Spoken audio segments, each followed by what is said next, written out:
அண்ணன் போடம்மா கொஞ்சம் இரணம் போடம்மா அண்ணன் போடமா கொஞ்சம் பிச்சை போடமா காதடைக்குது தலை சுத்துது வயிறு பசிக்குது ஏன் தருமம் போடம்மா கொஞ்சம் தருமம் போடம்மா தர்மம் போடமா கொஞ்சம் பிச்சை போடமா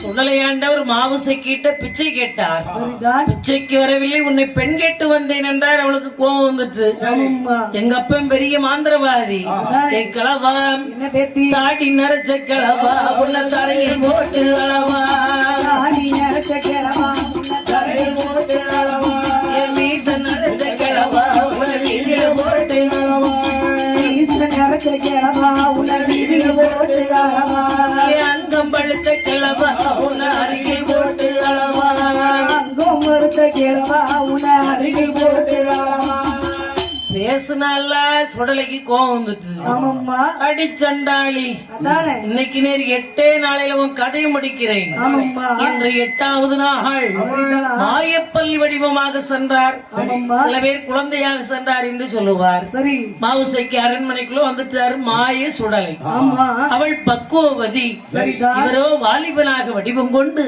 ஆமாம்மா. மாவுசைக்கின் கௌரவத்தை அடைக்கிறார். கர்ப்பவதியானாள். பெரும்பலை மை போட்டு பார்த்தா ஒண்ணும் தெரியல. ஆமா 10 திங்கள் சுமந்தாள். சரிதான். சுடலை காத்திருந்தார். அதானே. சரியாக 10ஆன மாதம் ஆமாம்மா. காக்காட்சி மலையிலே அட்டாதுட்டி பண்ணினார். சரிதான். அதனாலதான் காக்காட்சி மலை சுடலைன்னு சொல்லுவாங்க. ஆமாம்மா.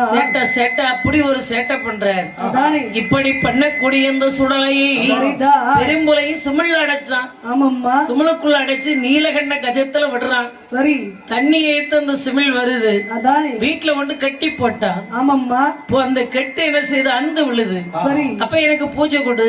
அதானே. உடனே மறுபடியும் காக்காட்சி மலைக்கு வர்றான். ஆமாம்மா. ஒரு ஆள் மட்டை பீடம் உயரவே கும்பகுடம் குடமாலை வட்டமாலை சாற்றி சரிதான். 7 கொட்டை அரிசி வங்கி படையில் போட்டு ஆமாம்மா. பெரிய பூஜை கொடுக்கிறார். சரிதான். 7 பரன் 7 பள்ளி, ஆமாம்மா. கருங்கிடா கருஞ்சேவல் சங்கிடா செஞ்சேவல் துள்ளுமரி சூழு பன்றி தலைச்சூடு பெண்பலி கேட்டான் பலி வைக்கவில்லை. வைக்கவில்லை, எனக்கு பலிய கொடு அப்படின்னா. ஆமாம்மா. பெருமுலை எனக்கு ஆட்டு வருது.